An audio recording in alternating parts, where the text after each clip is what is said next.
Hello there, welcome to Cars of Malaysia. So this time around we'll be looking at this, which is the BMW 530i M Sport. Some say that this is finally the correct spec of the G65 series to arrive in Malaysia, since at first we received the i5 followed by the 520i. Now we have this, and also with the M5. So this one is a 2-litre turbocharged mild hybrid, and before the extended warranty and service package it cost 400,000 ringgit. With the extended warranty and service package, this would cost you 430,000 ringgit. Let's have a closer look at it.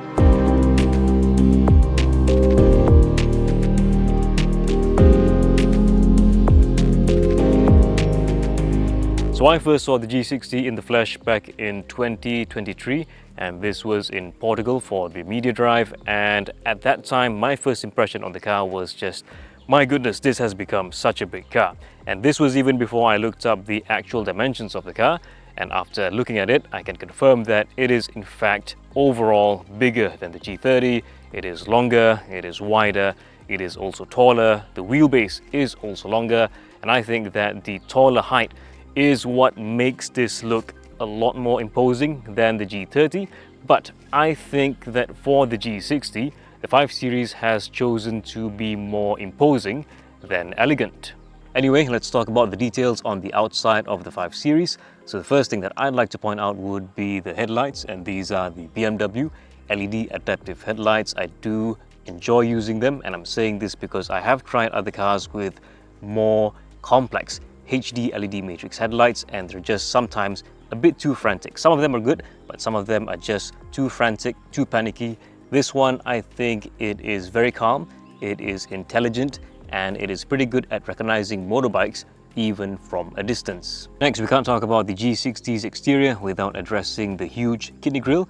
But to me, I think that this is a pretty elegant solution, considering how huge the grille is on the iX and also on the i4, and how brash the design is on the XM, and also how crude the grille looks like on the new M2. So then this looks like a pretty elegant solution, at least to my eyes. Now, like most other new BMWs, of course, this grille gets this iconic glow, which is this LED illuminated strip all around the grille. And personally, I'm not too much of a fan of this thing.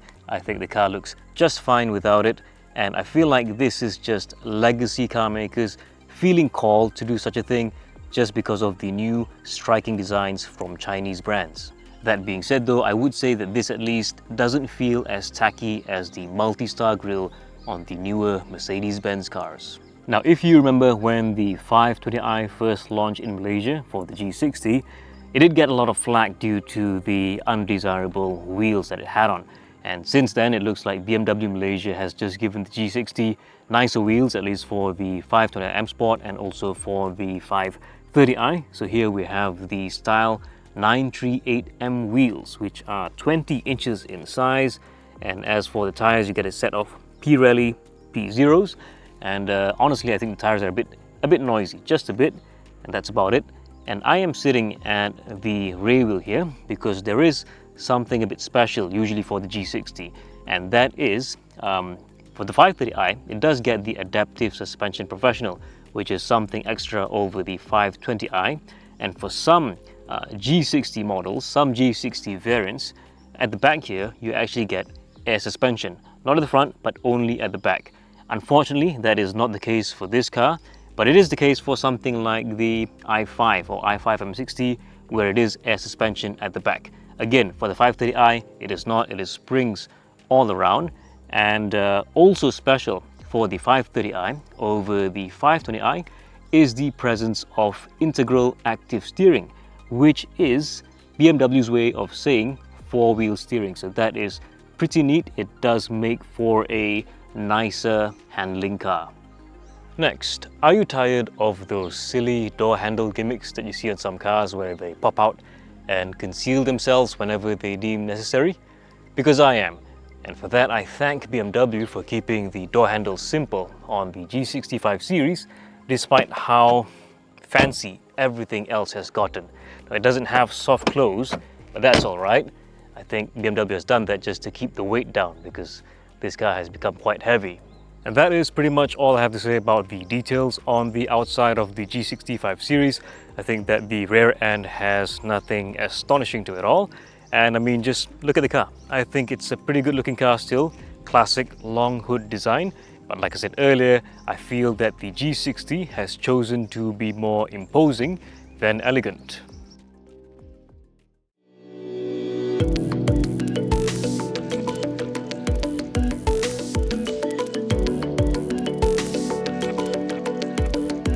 Alright, let's have a look at the interior of the G60 530i. So immediately, the first thing I don't like about it is the fact that it doesn't have ventilated seats. So this is a 400,000 ringgit car and this is Malaysia. You know how the climate is and it is borderline a necessity. So this is a bit of a disappointment, at least for me. Next thing I don't like would be the twin curve display. So at first when this thing debuted, was it back in the i4? I did quite like it, right? I thought it looked nice, but after a while now, these square edges just seem a bit lazy. Maybe some more elaborate design would help to elevate the look of this twin curve display. And the next thing I don't like, and maybe this is something that older BMW enthusiasts would not like, would be the rather brash or maybe too harsh ambient lighting inside here. So the good thing is that you can turn it off, all right? And when you turn it off, it does look quite all right. So if I just go into interior lighting and I turn off the ambient lighting, and there you go, they turn off like that, and they still look pretty decent since the design of this interaction bar has a bit of a diamond texture going on. So even without the lights, they still look interesting. They still look like they have some sophistication going on. So that's nice. I think that's all right. So apart from those things, right, I would say that so far there has yet to be a BMW that disappoints me in terms of ergonomics. All right, I love the steering wheel. I think that it has a good grip to it. It has a good girth to it. It feels like you're shaking hands with someone with really meaty hands. So it's really easy to grip. And of course, this car at this price point comes with electric adjustment for telescopic and tilt adjustment like that. So that's really handy. I also like the buttons on these things. So they are easily operable and they are easy to understand as well. But I would recommend that the nodes that you see here on the center console, which help you to recognize what button you're pressing, right? Navigation, telephone, media, here they have these little nodes going on. Maybe we could have this on the buttons on the steering wheel, just so that it is easier to tell whether I'm pressing volume up, volume down, music, or whatever it is here. So yeah, that's what I would add. As for the seats, well, apart from the fact that they are not ventilated, I'll be honest with you, they're good seats. You know, they're very comfortable. There's a great degree of adjustability to it all, and I've driven this for about what, 500 kilometers now, and my body doesn't hurt. All right, I still feel super comfortable in here. They're a bit firmer, and of course when you put it into sport mode, the bolsters engage, so that's nice. And yes, apart from the fact that there is no seat ventilation, they are good seats, right? And also related to ergonomics, I would say that the center console and the door panel here, the door card here, is perfect, right?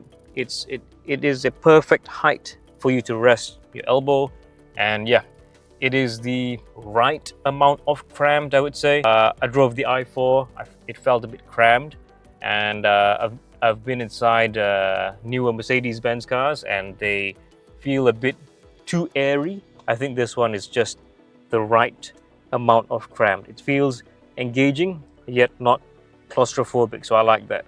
Right, next, let's talk about the materials in this thing. I think that they're all right, all right? They're not too bad.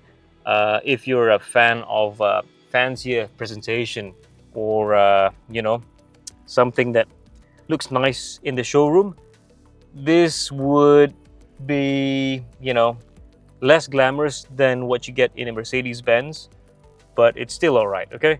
I think that besides the choice of material, the way that things feel also matter. And I'll be honest with you, I have driven luxury cars, which if you knock on their dashboard or their center console, they actually feel super hollow. So the good thing about this is that it doesn't feel that way. So that's good.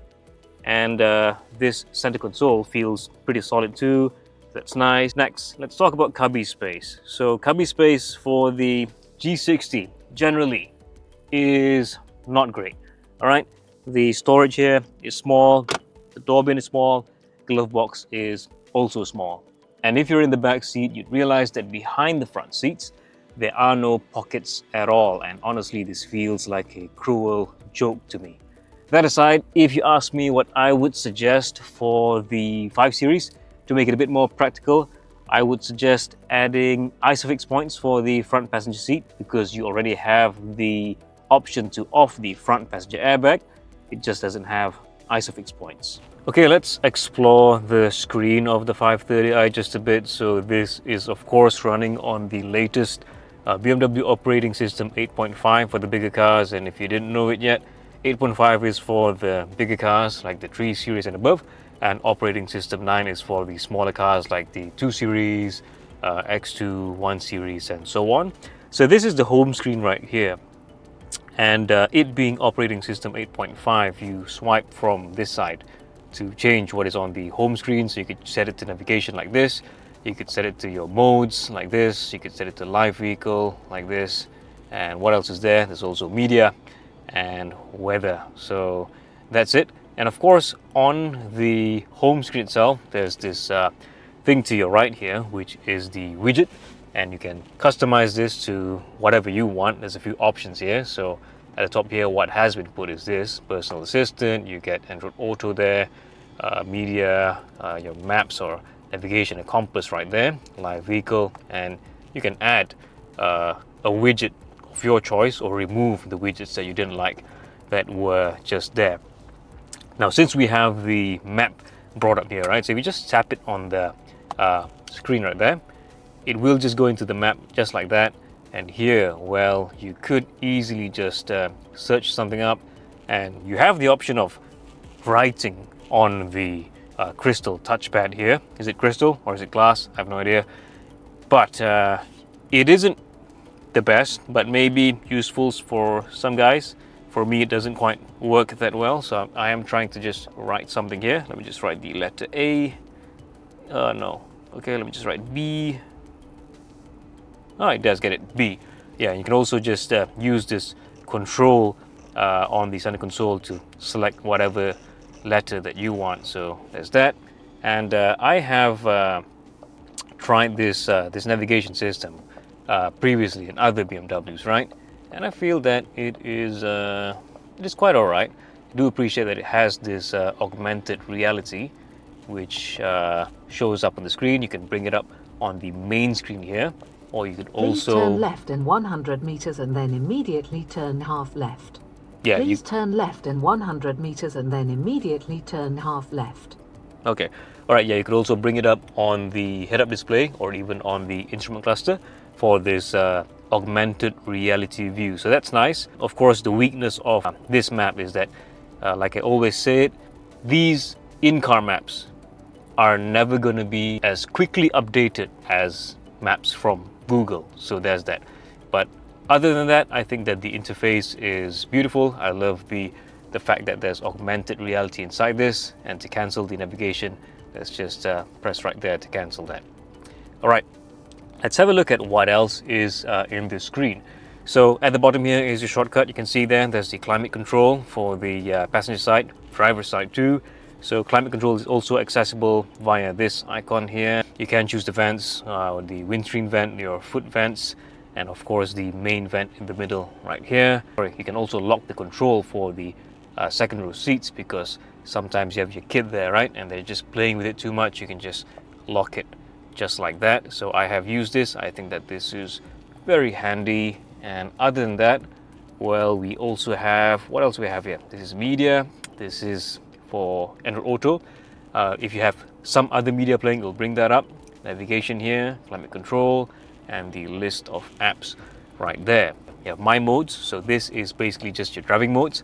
which changes everything. So yeah, there's the modes that you have. You have personal, sport, efficient, expressive, relax, digital, art, and silent. So there's that. There's connected drive store, as you already know it.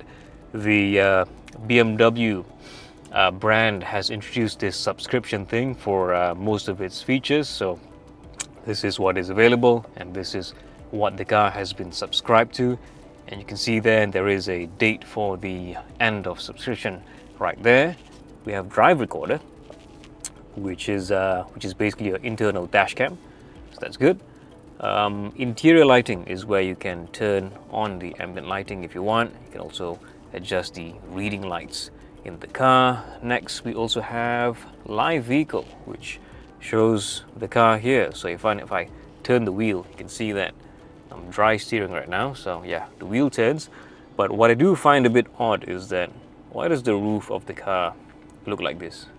That is not how it is on the outside. So that is just my little question for BMW. And next we have mobile devices. What is parking? This is to see what is around. This is how the view looks. It is, how is it? This is panorama view. This is like this. We have more views. We have 3D view. So this is it. Can I even? No. Like the i4 that I tried earlier, you can't swipe. You have to choose from here. So this is how you choose the angle for the camera.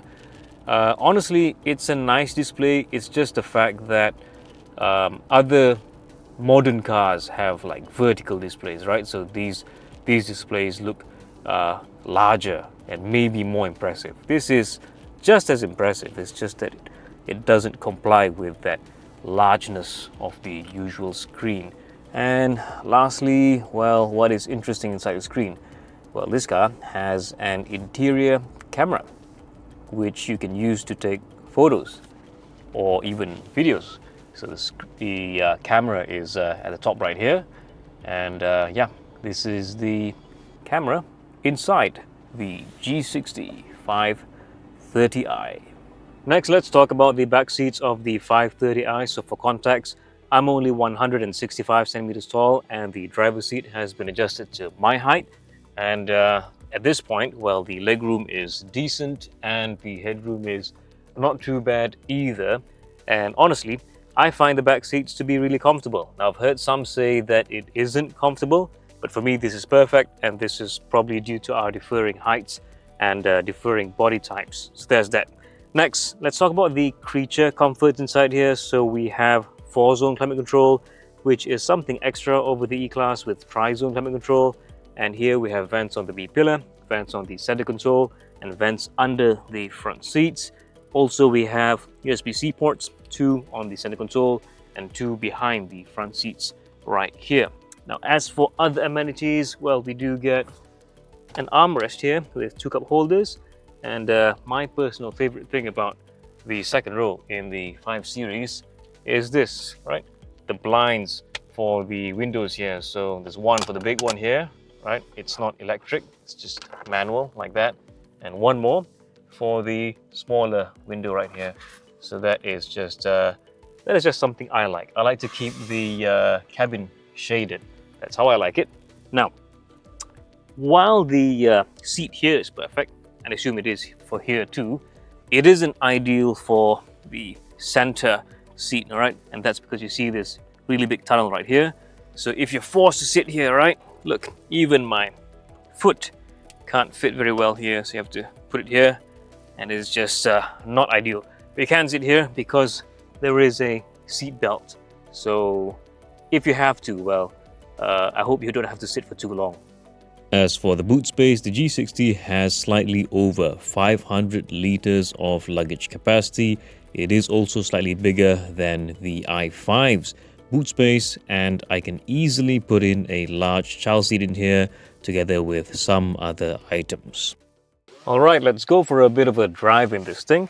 So I'm just gonna start it right there, and the first thing I would do is turn off the auto start stop function. Let's put it into sport mode, and just for the fun of it, right, let's also engage boost just so that we can listen to what this car has to offer.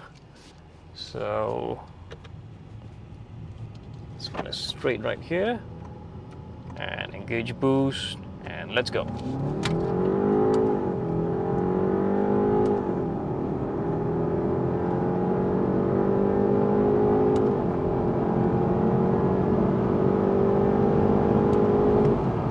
All right, honestly, that is quite satisfying, and that sound is coming from the B48, a 2-liter turbocharged engine, which gets mild hybrid assistance in the 530i, and combined it puts out 258 horsepower and 400 Newton meters of torque.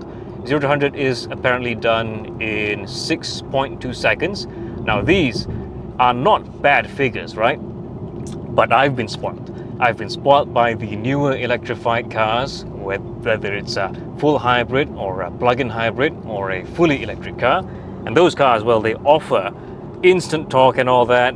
This just doesn't feel as jolty as those cars. Today, we live in a weird world where even an electric minivan accelerates as fast as this 530i. But hey, driving pleasure is more than just about hard acceleration, right? So there is the topic of handling, and in that sense, I think that the 530i shines, all right? I love the way that it steers. I feel that there is an immediacy to the steering, and it is just happy to sit at high speeds. It's also happy to sit at high speed corners. So I'm doing some really decent curves on some B roads right now, and I'm sitting at what, 90, close to 100 kilometers an hour, and I feel no franticness, no panicking from the car, and it feels safe to do it in the 530i. Now I must say that the first G60 that I drove was the i5, which is the electric version of this car. And before I drove the i5, my expectations were quite low, because all the electric cars that I've driven before the i5 have just been not so great when it came to handling. So the i5 was a really decent surprise. It was a pleasure to drive. And comparing the i5 to this one, well, I'd say that this one, you feel the weight in the nose, all right? So it is nose heavy, and that of course affects how you take the corners. Overall, the car is also a heavy car, so tight twisties aren't exactly your best friend when you're driving this car for those kind of conditions. And if you love driving in those kind of conditions, tight twisties, I would recommend getting a 3 Series or a 4 Series instead. This is excellent on the highway and also on huge curves, all right? So this is a huge curve right now. Again, 100, 110. No issue with the 530i. It sits really happily. And like I said, the steering is immediate. It's probably also thanks to the integral active steering, 4-wheel steering in the car. So that is great. You can feel the car pivot very easily through a corner. It takes some time to get up to speed, of course, but once you're there, it is very calm at those speeds. And this is something that most new electric cars couldn't really do, all right? They're very good at getting up to speed. They're very good at accelerating, 0 to 100 in 4 seconds, 5 seconds maybe. But once you're at a high speed, they don't feel very happy to be at those high speeds. This one takes some time to get there, but once you're there, it is relaxed. So I love that about it. Now, I must say that I do have a bit of issue with the transmission of the car, and this is probably a perfect time to demonstrate it. There is a bit of a traffic in front of me, and that is that at low speeds, right, the transmission feels a bit jerky, and I could probably say the same thing about the braking too. So it feels like it wants to downshift fast, even when I'm only driving in normal mode. So it's a bit annoying. And this is the 8-speed transmission, which I think has been tried and tested. So something might need some improvement in terms of the modulation. Next, let's talk about comfort. So is this a comfortable car? Of course it is, as it should be. This is a 5 Series. If it wasn't comfortable, it wouldn't be worthy of its name. You might as well strip that number 5 off from the C-pillar. So I'm about to go through a dip right here, and just see how well it regains its composure. Just like that, just like nothing. And I'm about to drive over some road markers just to prove my point even more, so you can hear all those bumps right there. But from the inside, I rarely feel any vibrations intruding into the cabin, right? That's it. Just listen to all those bumps, but honestly, in the cabin, I'm not feeling much. And that is just how the 5 Series is. It is comfortable and adding to the comfort that the suspension provides, all right? And this is done in the personal mode. This is just normal, right? Adding to the comfort that it already provides from the suspension. Look at the second row of the car, all right? I love the fact that all the windows get blinds. It's only electric for the rear windscreen, but look at the sides, there's the blinds for even the small window right there. And if you like driving, you might not appreciate the second row comfort so much until you've had a family, all right? Until you've had a wife and kids, then they would be the ones giving the most feedback about how comfortable the second row is. And this one, I think that it is great. And even when I'm driving fast through twisties, I barely get complaints from those in the back seat. Some of the cars, when I drive fast through twisties, I would get tons of complaints. This one, no. Fortunately, no. It was just pleasant for you, for me as the driver here, and also for our passengers at the back. So for that, I enjoy this car. Next, let's talk about NVH, and in that sense, my only issue with the 530i is with the noise from the tires. So they are a bit louder than I thought they would be.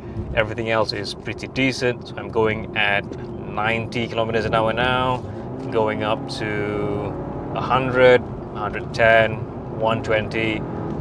It is a pretty calm cabin even when you're going at high speeds.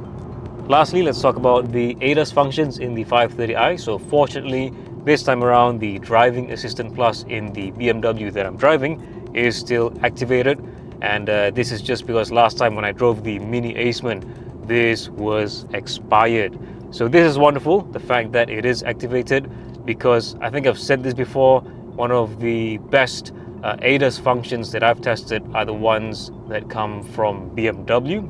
They don't brake frantically, neither do they accelerate frantically, and that is just great. The lane keeping assist is also acceptable, and that is pretty much all I have to say about the advanced safety in the 530i. Alright, that's all that I can share with you about the BMW 530i M Sport. I hope you found this video useful in making your next car purchase. If you like this video, well, you could give it a like, share and subscribe to the YouTube channel. We also have a website at carsofmalaysia.com. Here we provide the latest automotive news and car buying guides. Thank you for watching. We'll see you in the next one.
And it does come with the iconic glow.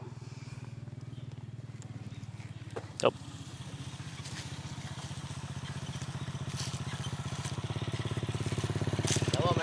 Huh? Okay, that's it. Okay.